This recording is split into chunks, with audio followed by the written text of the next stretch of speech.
Hey, what's up? This is Chosen. Hope you're having a great middle of your week. And we have got to talk about the Revenant's Path event. We've got people in the community very upset about the way this was handled and when it was launched. We'll talk about the different paths, and now that we can actually see it in game, what the best path to choose is and why a lot of people are upset about how this event was launched. So let's get into it.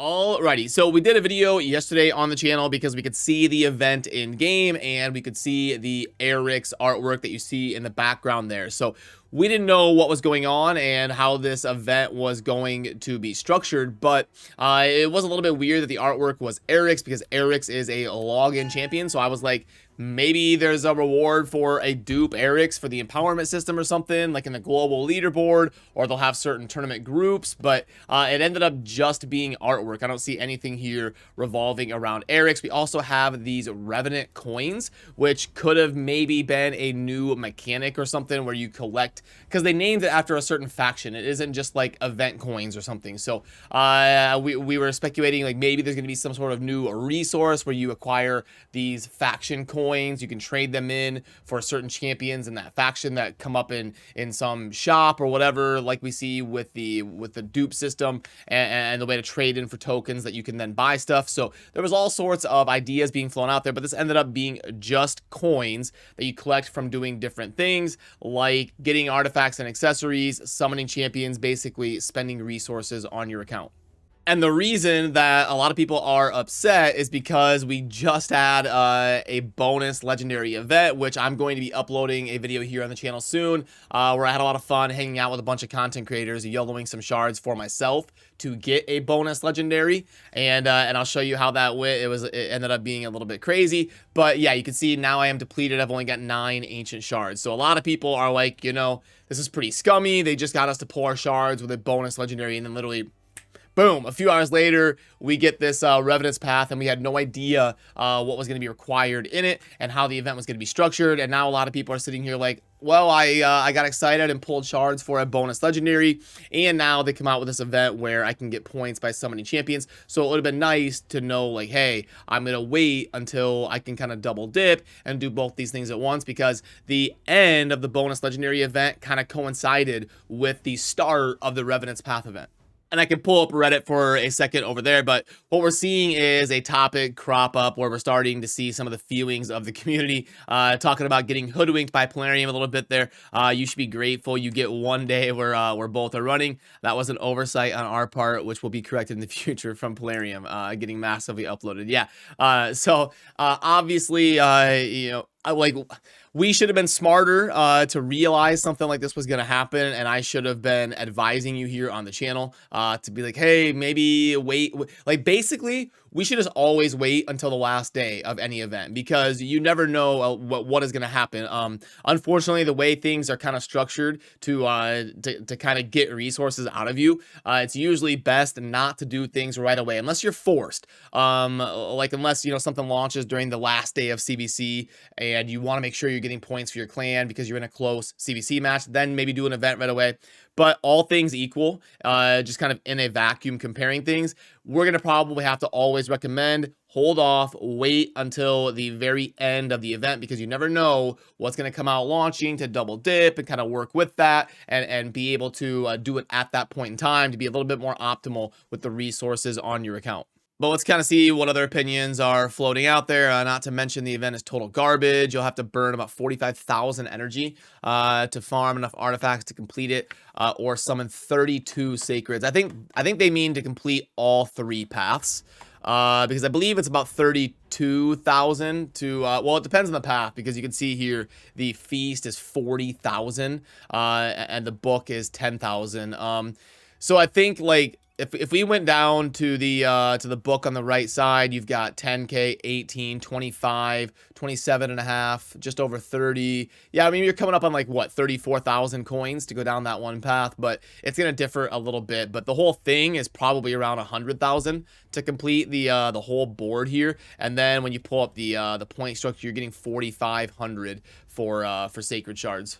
And then this is showing right here the artifacts and accessories. So how many are you getting per run on like a dungeon? You probably average just over a 5-star epic. So it's somewhere, you're getting somewhere between like 35 and 40 points per run. Yeah, like somewhere 37, 38 points per run probably when doing dungeons. So yeah, you're gonna have to spend a ton. Let me see if they are right on their 45,000 energy. So yeah, when I'm punching in kind of my off the head math, I'm getting about 47,000 energy, which isn't going to be scientific perfect. That's just kind of my numbers off the top of my head. So yeah, that seems to be a decent fact check on some of the resources. It's going to take a lot. Now, for my opinion on this event, I'm always in favor of them doing new things, doing new events, doing new tournaments, and keeping the game fresh and with new mechanics for us to try out. This event is not going to be a big recommend from me. I wouldn't feel too bad if you YOLO'd your shards during the bonus legendary event, especially if you got something useful. Like, that's great. Don't worry about it. Don't beat yourself up over it, because it's not like you're missing out on 10 legendary books or something ridiculous in here. I do think the optimal path would be to go down this path on the right and then scoop up the Immortal Soulstone and then maybe get the legendary ore and then the legendary book would probably be the path that I would take personally. But you know what? It's not like some insane thing. This is gonna probably be an event that most people just kind of play the game normally and they scoop up whatever they can. I don't think people are gonna be like rushing out to YOLO a bunch of resources or spend a bunch of money to complete this. But that's not all. We do have a Revenant coins pack here. So what is this? This is 3250 and then 6750. Okay, and then 10,000. Okay, that's 20,000 so far, and then 14 is obviously going to be 34,000. So 34,000, that would be enough to complete one path, I think. Remember when we were looking at it, it was about 34,000. So this would get you one path, but it's probably going to be so 5 for 3250. That means this is going to be like 10 bucks. It's probably going to go like 5, 10, 15. And then the last one might be decent. Sometimes the last one's pretty good. And then what are you getting for that? What are you going to spend? Probably like 30, 40, 50 bucks, somewhere in there to go down one path, it looks like on here. You wouldn't even be able to get the feast or anything. 30,000. Yeah, you'd have to choose kind of left or right. You'd probably get like the essence or the immortal stone.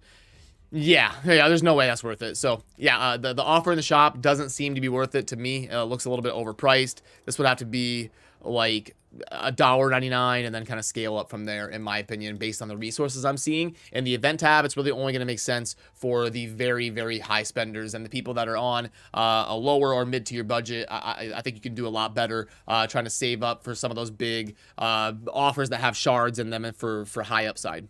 And then besides that event, we've also got lots of special tournaments going on right now. We've got a Dragon tournament where you can only use Knight Revenant, and that one is live. We get a chicken and then some of the... Okay. So not great. I might do a video here on the channel talking about a team to run. I might upload that later today or something. The Classic Arena Takedown does end revolving around the Dark Elves. So, or not the Dark Elves, sorry. It's the Corrupted with the Demon Spawn, Undead, Dark Elves, and Knight Revenant. So I would make one last check, see if your group is winnable, to go after the Cold Heart skin, if it's like realistic for you to get after, because that does end today. And then we've got an Ice Golem tournament starting in a couple days where you can only use Undead. So, it's a couple different things to keep our eye on. But judging by the Dragon tournament, nothing super special. It's mostly just if you're in a winnable group, you got good RNG, then maybe go after it. But otherwise, there isn't a whole lot of... It's not like there's a Void Shard or a Sacred Shard or a Legendary Book up top on the guaranteed side. So alrighty, let me know down below what you think about Plarium's choice on the timing of when they sent this Revenant's Path event out, and how you feel about the structure, and if you're going to be trying to get after it, trying to YOLO some resources, if you were smart enough to wait on your shards, to that way you could double dip a little bit of points and get a little bit of bonus in the Revenant's Path compared to pulling them yesterday and all of that. Plus, remember to subscribe on your way out if you enjoy daily Raid Shadow Legends content. I will see you soon in the next video. Thanks for watching. Peace.